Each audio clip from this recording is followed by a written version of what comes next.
And finally today, sort of a long read from the Wall Street Journal in a sort of end-of-year wrapper story. It's a piece that looks at what we've been saying all year, how due to the pandemic, trends that may have taken years to unfold, things like remote work or the acceleration toward virtual commerce, happened this year in a matter of months.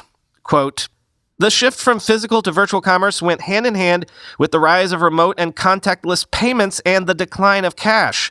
The virus prompted some bastions of cash, such as casinos, to introduce more cashless technology. The virus-driven shift to online naturally increased remote payments. For example, the card-not-present share of total credit card spending rose from about 40% in February to more than 50% in early December, according to J.P. Morgan Chase & Company. For many merchants, the pandemic made that shift a matter of survival.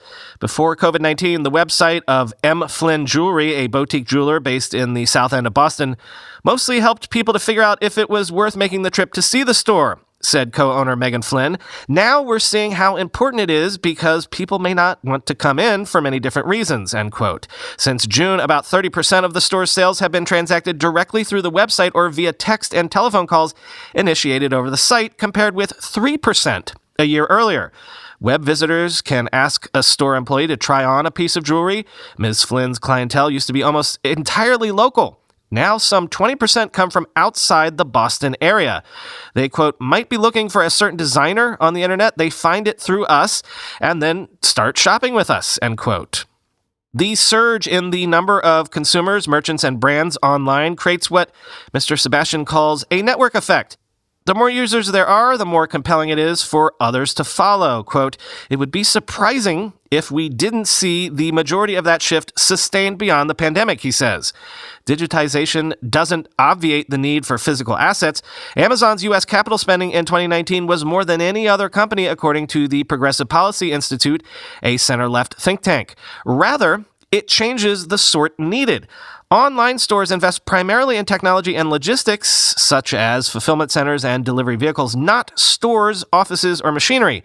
Whereas retail stores are designed around customers who may browse multiple aisles in search of a few items, fulfillment centers are designed around employees handling items nonstop. They thus use labor and space more efficiently. Amazon's sales per employee are 50% higher than Walmart's. This year, businesses spent more on almost everything related to logistics and technology and less on everything else. The amount of net warehouse space absorbed by tenants through the first 9 months was similar to last year, according to CBRE, while more office and retail space was vacated than leased. Air freight volumes are up this year, even as passenger traffic is down sharply. Business spending on software and information technology rose in the third quarter from a year earlier, but almost every other type of capital spending fell, end quote.